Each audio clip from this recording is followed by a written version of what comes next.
During my summer holiday recovering abroad, I saw the wedding announcement for my daughter Sophie. Her fiancé was a 60-year-old man. I rushed home immediately, only to find the 3 young men I had handpicked and raised as potential sons-in-law fawning over our housekeeper's daughter. When they saw me, they spoke one after another, their words a rehearsed chorus of condescension. "Charlotte, Sophie insists she has a taste for older men. We tried to stop her, we really did.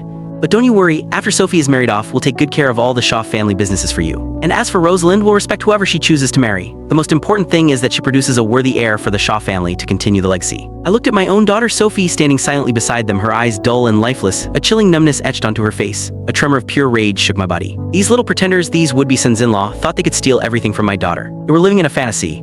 Their mouths kept moving, a relentless stream of noise, but I couldn't hear a single word. I had chosen them myself from an orphanage years ago, bringing them into the Shaw family with the sole intention of grooming an excellent husband for my daughter. I never imagined their ambition would be so monstrous. As they prepared to speak again, I hurled my luggage directly at them. "Get out." They froze for a second, stunned. But it was the housekeeper's daughter, Rosalind, who scurried to pick up my bags. "Mrs. Shaw must be exhausted from her flight," she cooed. "Don't blame the boys for not picking you up. They've been working themselves to the bone at the company just to make you proud." For the first time, I took a hard look at her. Though she was the housekeeper's daughter, her face was flawlessly made up and she was adorned in jewelry that screamed expense. In stark contrast, my own daughter was dressed in worn, ill-fitting clothes. A stranger would have mistaken Rosalind for the heiress of the Shaw family. As if sensing my thoughts, she cast a shy, flirtatious glance at the 3 men standing beside her, Lucas, Shane, and Gabriel. "Boys are just so wonderful to me," she said, her voice dripping with false modesty. "I can't possibly choose between them right now, but you can rest assured, Mrs. Shaw, I'm not a materialistic person. I only look at the heart. When I become the young mistress of the Shaw family, I promise I'll take very good care of you." Her words made my head spin. Who gave her the audacity to say such things to my face? The 3 men behind her didn't stop her. Instead, they puffed out their chests with pride.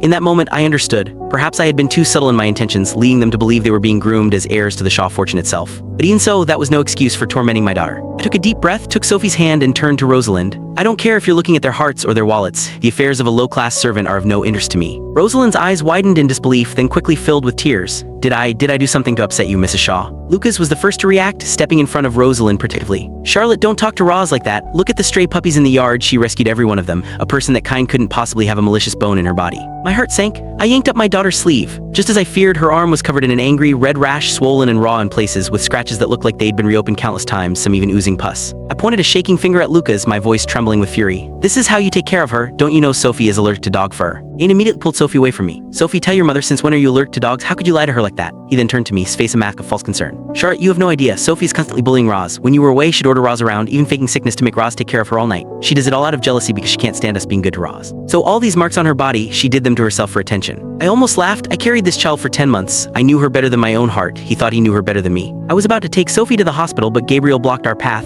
"Charlotte, you've treated us like your own son since we were children. Don't you trust us?" He shook his head in feigned disappointment. "Sophie..." Click the link on the homepage to watch the full follow-up for free.